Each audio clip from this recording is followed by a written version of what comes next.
Season 29, War 8. We got a Vision Aarkus here, but he is unduped. So you do not have to worry about his tenacity. And then after him, I got a Black Widow Deadly Origin. After she throws her special one, she's going to get an evade charge. I just hit her while she's stunned if she has it, or I just let her hit my block and I wait it out. And then after her, I have a Magneto on one eye open in Section 2. Gonna take that fight with Cap IW. I took that same fight last war. But after him, I have an America Chavez. And I came up with two different approaches to that fight. I was actually kind of excited and scared about that fight at the same time. I had never fought her in war before, but I decided to take her with Fury. The first way that I came up with to do the fight was using that practice feature in the game that they added, which I actually think is pretty cool. I noticed if you never let her throw a heavy attack during the fight and you only bait her special one, she never activates a dimension.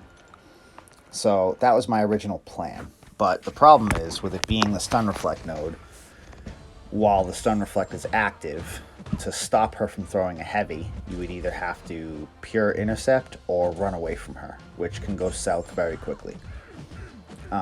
I decided not to do that. That would be a stupid way to die if I tried this weird strategy and I died because of it. So my second approach to it was to pop an invulnerability boost and not let her throw a special 1 or a special 2, bait heavies for openings, and push her to special 3.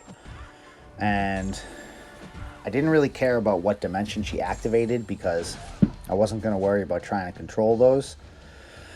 So she has a dimension that reflects damage back to you in the form of energy damage.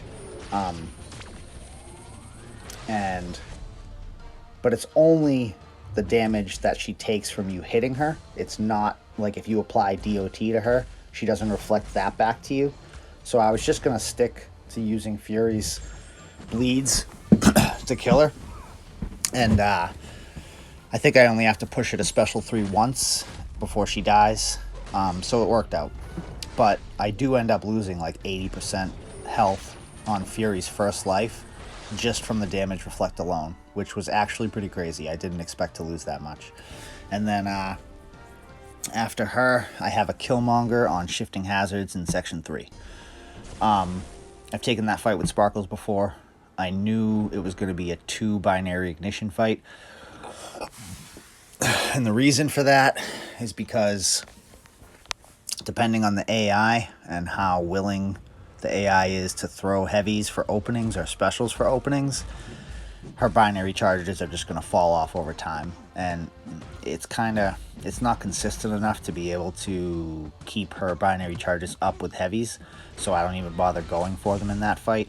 I mean, I could, but I decided a long time ago, because I used to take that fight quite a bit actually, that I wasn't going to use that approach anymore.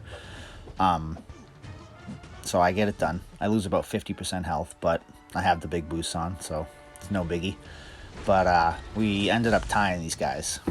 We both died 6 times, but they beat us on the overall fight time.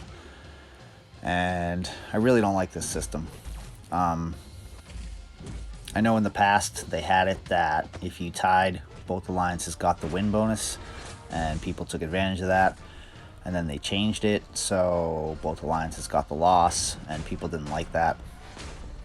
But I think if you go toe-to-toe with an alliance, I don't think the fight time should matter. Like, if I go into a fight and I skill the fuck out of it, and it takes me 4 minutes and 30 seconds, and some other dude goes into the same fight with a different champ and skills the fuck out of it, but it takes him 2 minutes or 3 minutes or even just 4 minutes, I think what it comes down to is the skill and winning the fight. I don't think the boosts, the masteries, or the placement, or how willing the AI was to cooperate in the fight, or any of that bullshit should come into play. And I think that allows alliances that don't have access to as high a boosts, or the same champs, or the same defenders. I think that gives them a chance to, if they happen to on that day go up against an alliance that is ranked higher than them, but they tie them I think it gives them a chance to kind of move up in the rankings a little bit, and I think that they should. I don't think that they should get the loss for that. So I think what they should do is split the win bonus and give each side 15K. I don't think it could be taken advantage of, because ideally you want to win. It's not like you're getting a full 30K for the tie. I think it would give both sides a feeling like they got something out of the effort that was put into the war. Because if you tie in a war, you know both sides are putting their fucking try-hard pants on, you know what I mean?